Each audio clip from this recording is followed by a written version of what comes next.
right, listen up, ladies. We are going on a road trip. Welcome back to Makes Me Beep Bump, episode 25 on a Friday. Happy Friday, everybody. I hope the week has treated you well. If you are an occupant of the light side of the moon, however, I hope you are safe from the SpaceX rocket. What was it? It was an upper stage rocket from SpaceX that unintentionally may or may not have crashed into the moon going 5,400 kilometers an hour. Which is just, it's not like a crazy headline where I'm just like, holy crap, world news, the life as we know it is now forever changed. However, that's just a headline that you see and you're like, oh, okay, all right, I guess I'll read into this.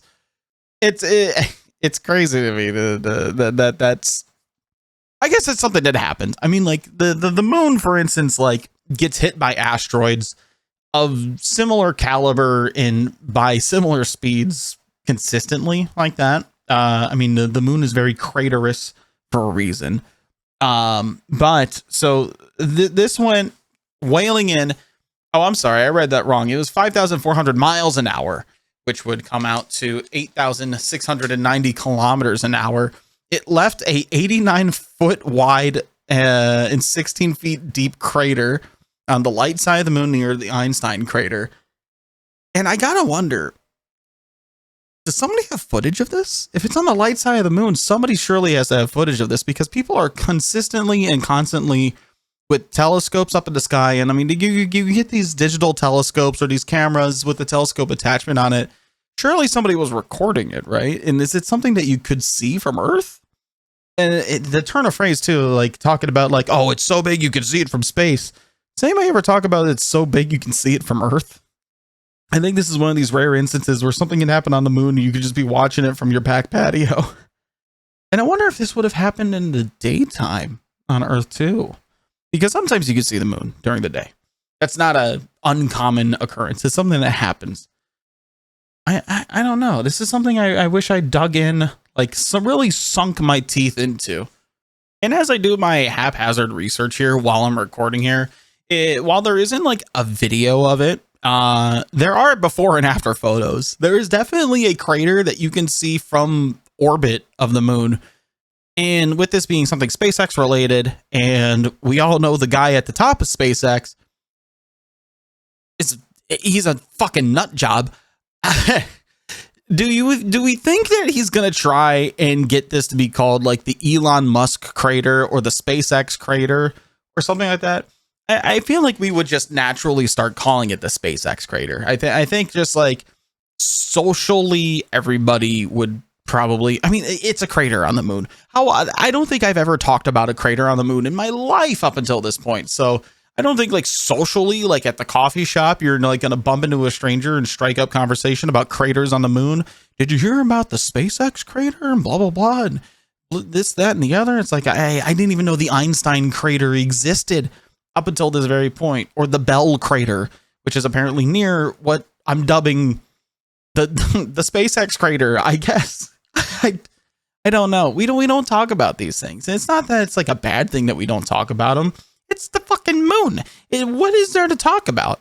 I'm still trying to, wrap my head around the whole concept from Wallace and Gromit, where they thought the moon was made out of cheese. And then they would build a goddamn rocket, flew it, and then the next like 20 minutes after that, they're eating moon cheese. And there's a robot, and it's doing all that crap, and they got to escape from the robot, and they land.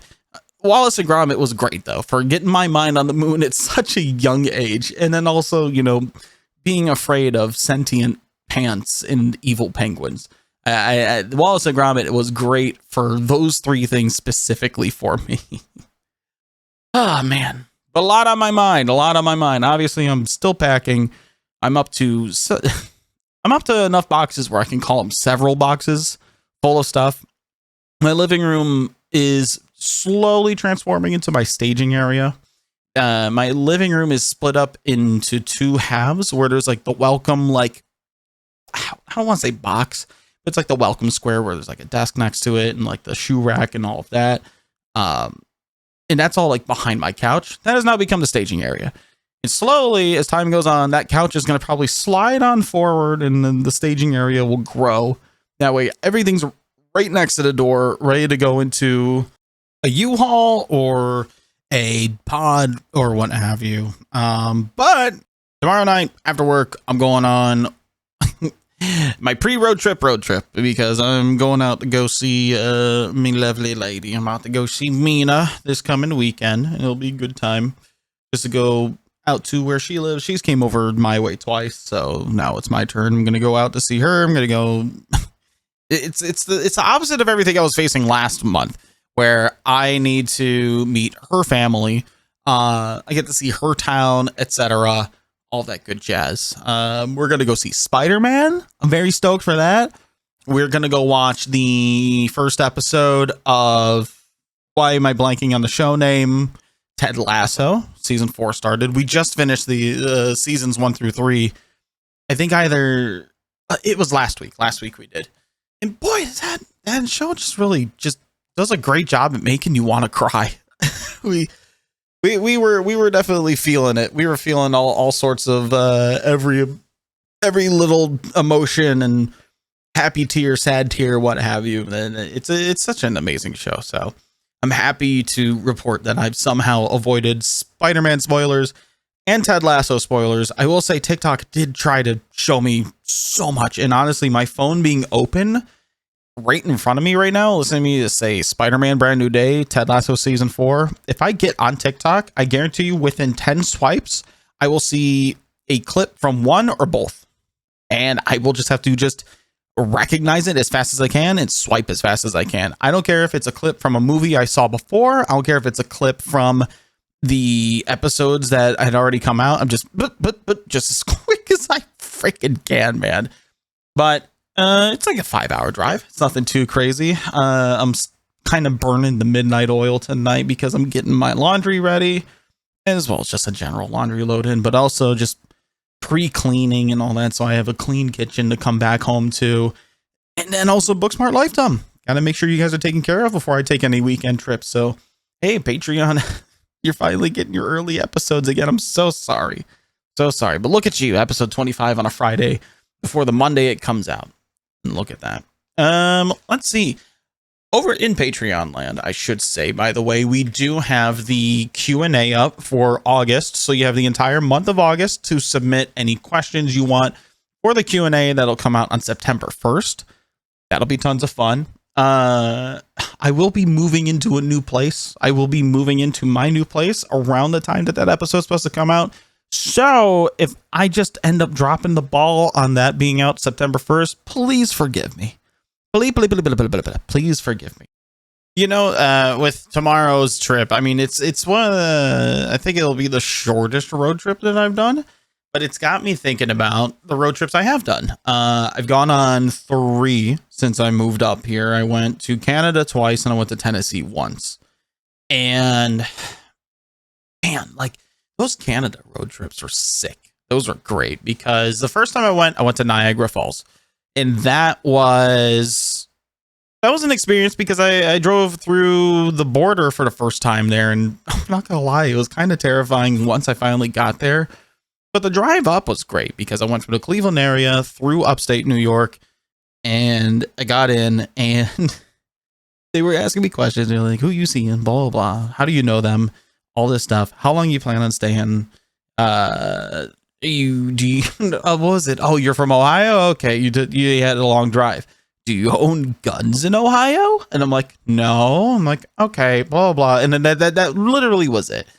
It wasn't the first time I've been to the country, but I was there on tour. I was there through work, so I didn't interface with the border at all. I woke up on the bus and we were driving through Canada, and there were Canadian flags everywhere and all that stuff. Nobody prepared me for the miles an hour to the kilometers an hour conversion. And nobody also prepared me for the part where Google Maps does not automatically swap over unless you restart your route.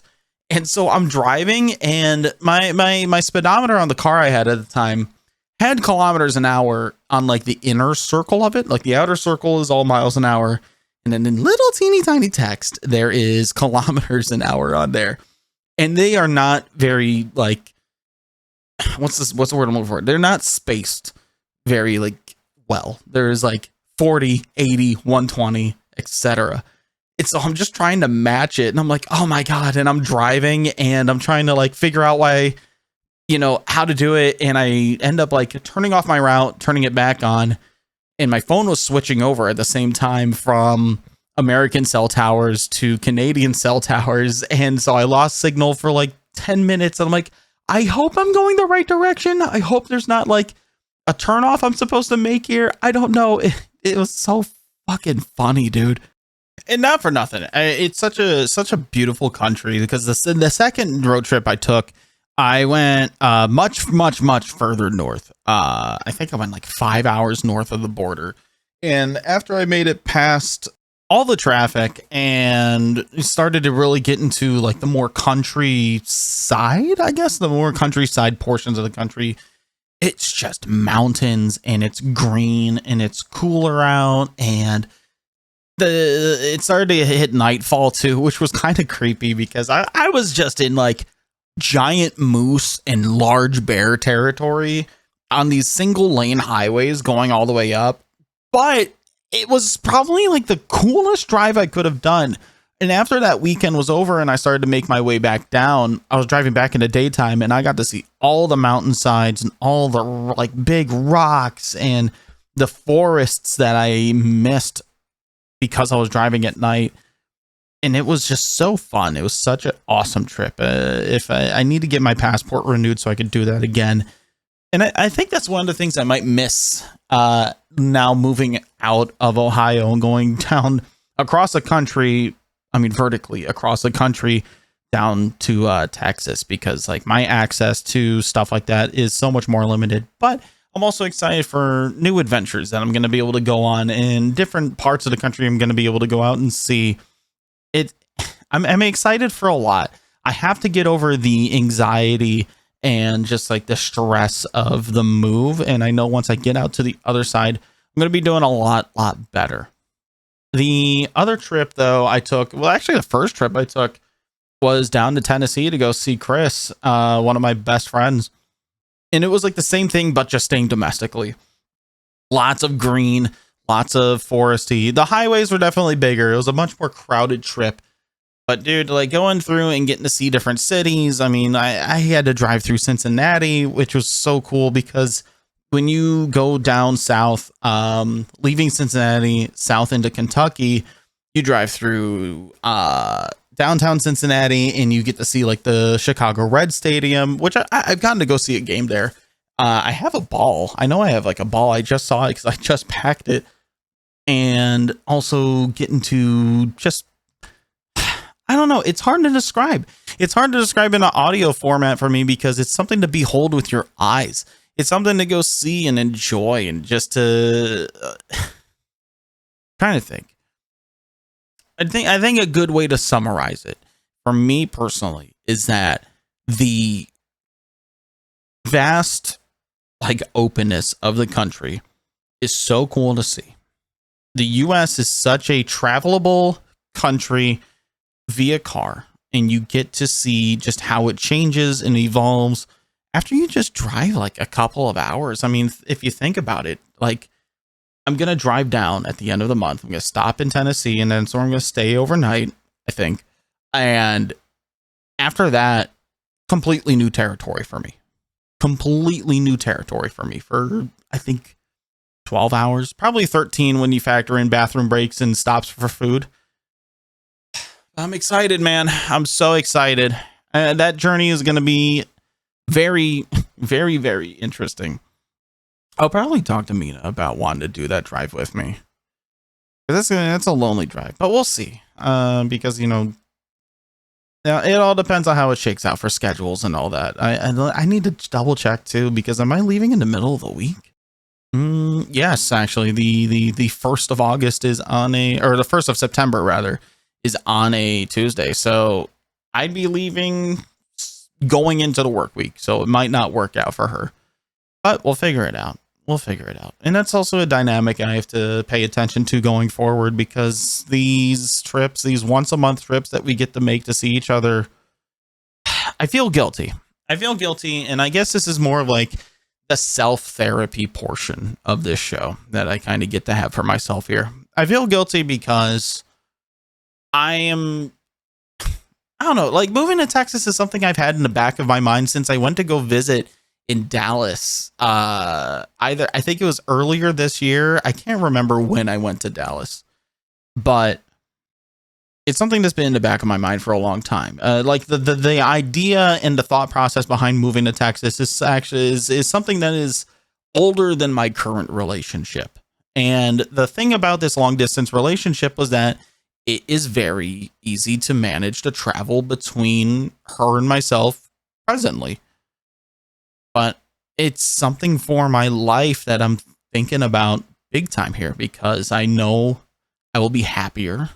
This is a big step in my like life's journey where I'm traveling and planting my roots where I have no family.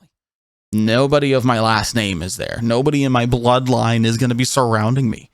And I'm going to be writing those first pages in these new chapters in the book of my life. And do I enjoy Ohio? Yes. But am I socially burnt out? Also, yes. The people that come and go, the people that, you know, fall through, the bad memories that, you know, mix themselves in with tons of good ones, but they sit there and they linger and they taint everything around them. And they, you know, memories aren't just things in your head. Memories are things that are rooted in places, in senses, in like your taste, in your smell, in your hearing. And, you know, I don't know. But there's a part of me that feels guilty because I'm taking this drivability between us and I'm turning it into flights, which is a bit more of a hurdle.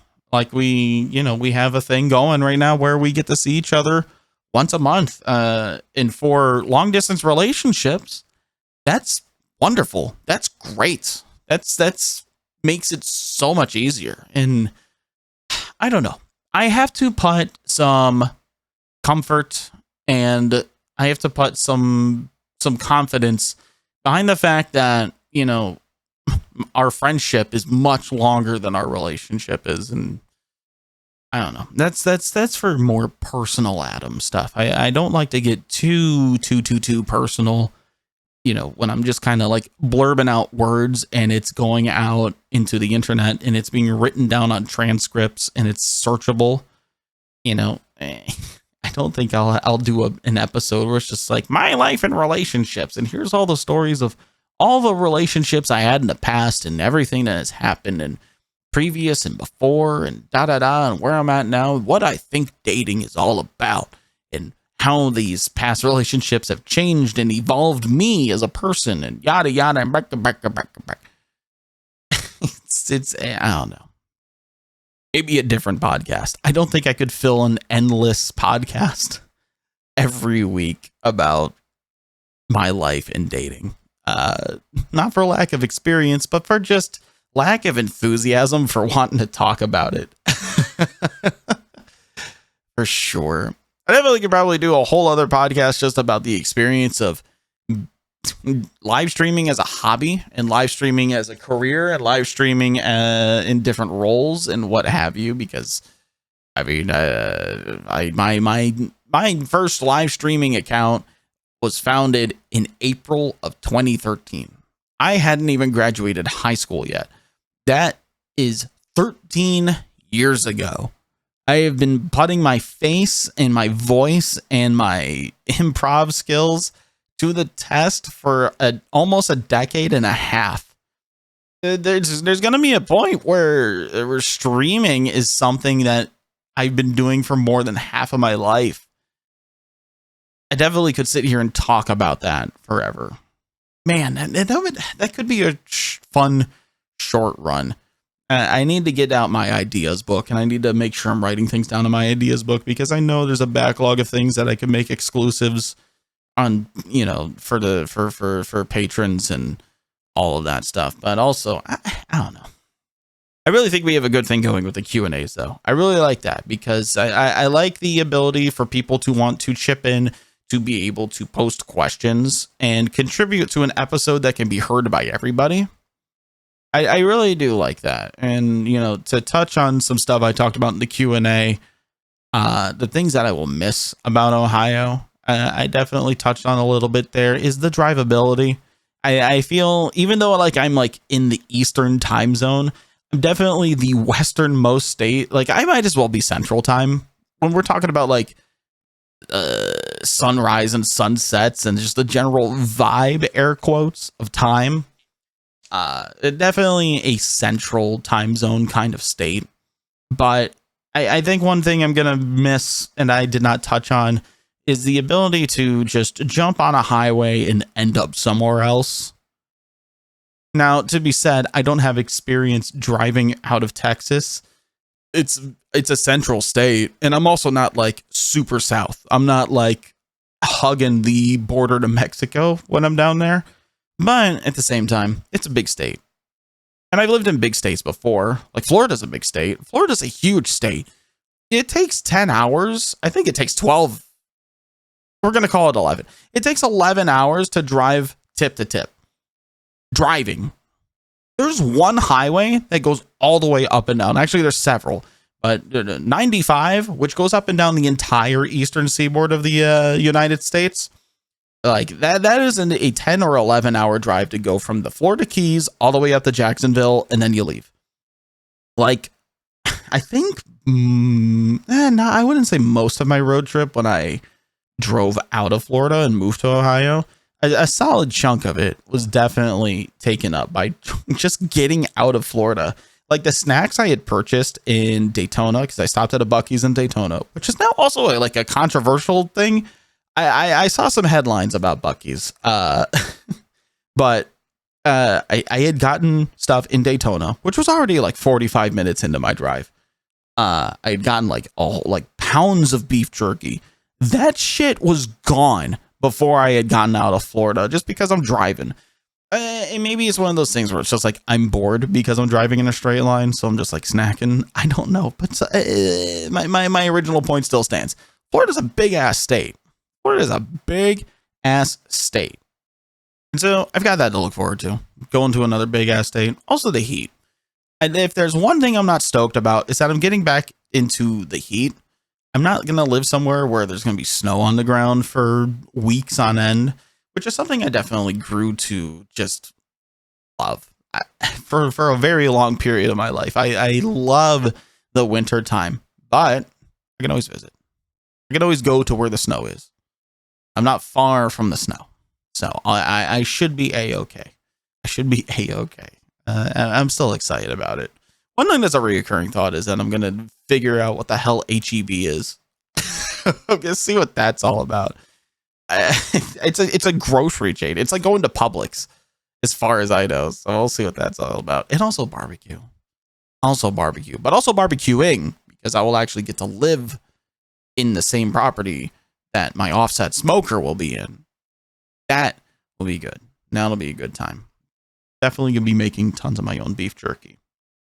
But yeah, I guess Buc-ee's is coming up in the news in a bad light right now, because they are a company that is suing a shit ton of people over a mascot, over the goddamn beaver. No bueno. I'm seeing a lot of people wanting to protest Buc-ee's. I'm seeing a lot of people taking the Buc-ee stickers off of their cars. Look, I have a rather controversial, I'm not going to call it philosophy, because I definitely don't apply this everywhere in my life.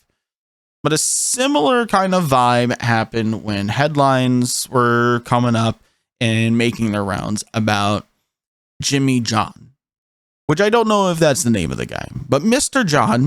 Jimmy John of Jimmy John's, the sandwich place, had some bad press coming out about him, because this guy this scumbag of a human being, this total, and let me say this, I'm not sugarcoating anything about this. Like this guy is a monster is the first word that comes to mind. Is this deplorable human being, this awful example of how to be rich, had a lot of headlines coming out about him because he would hunt exotic animals. So a lot of uproar was coming out.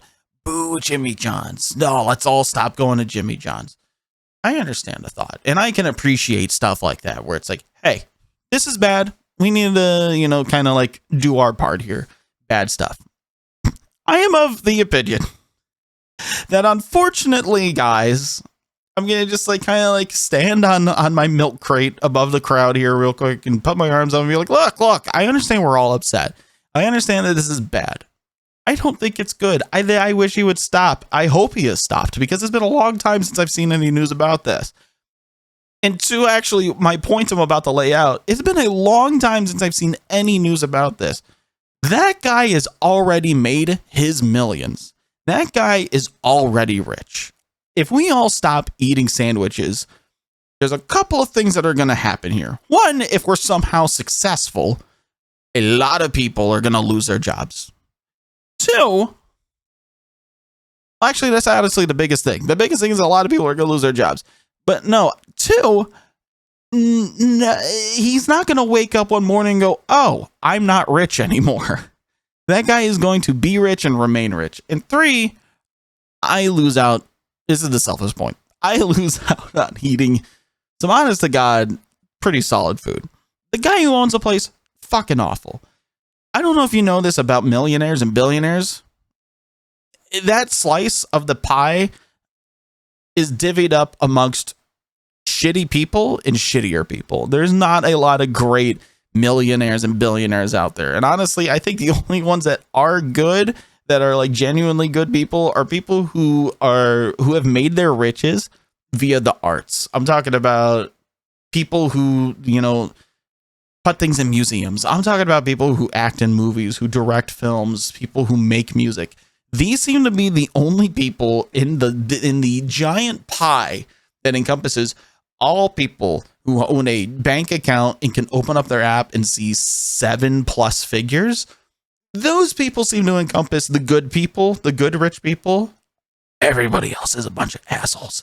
Everybody else sucks for the most part. I'm not going to sit here and be like, well, read the comments like, well, actually, this guy that owns this tech company, he actually only takes $40K home and he donates all the profits to charity. Like, don't get me wrong. Those people, far and few between them, those people do exist. But look, if I'm going to live in this world and I'm going to be spitting distance from the poverty line for the foreseeable future, I'm going to at least do the things and participate in the things that make me happy. I understand the need to protest. I understand the need to boycott. I understand the need to uproar and hold people accountable. Buc-ee's, unfortunately, is not going anywhere. Jimmy John's did not go anywhere. I'm talking about headlines that are a decade old. McDonald's isn't going anywhere. All these other things. Tesla, SpaceX, no matter how many rockets they slam into the side of the moon, that's not all gonna go anywhere. You can hold people accountable. I wish we could not keep them as rich as they are. But you know what? There's someone behind that counter who I paid money to, who's making $15 an hour, who made a pretty damn good sandwich. And so I'll appreciate them while I bastardize their boss. I understand that was a lot of rambling. Honestly, it's not even something that I planned on talking about today, but it's just something that just kind of happens. I'm finding a lot more enjoyment in doing these via not having really too much of a plan. I have a loose idea. Obviously, I check for breaking news, right before I write these out or start recording them. I don't want to if an entire country gets lifted up into space by aliens, I don't want to be the asshole who doesn't talk about it the next day on, whatever podcast that you happen to want to listen to, which thank you, by the way, for wanting to listen to this. The fact that there are people that want to listen to this is something that blows my mind just as hard as when I was first streaming and I had my first like handful of like regulars that would show up to stream every day. You guys make this so fun and engaging for me, and and I'm happy that you guys engage with it. And every time somebody talks to me and tells me about good episode, banger episode, all that, you guys rule for that. But yeah, seriously, I don't really set out like much of a goal, so I didn't really plan to talk about that. I thought I was going to talk about things slamming into the moon a lot more, but as I unravel the short-term lengths of rope in my mind that hold together my memories, sometimes you just end up just going on a rant about Jimmy John. And I hope Jimmy John had an awful week, and I hope he has an awfuler week coming up. But that is the opposite of which I wish upon you. I hope you had a fantastic week prior. I hope you have an awesome weekend or weekdays coming up ahead of you. And if not, let's see if we can't take that energy, spin it around, put it in the 180, and just make it good. I'll see you guys all next week for episode 26. This has been episode 25. Bye-bye.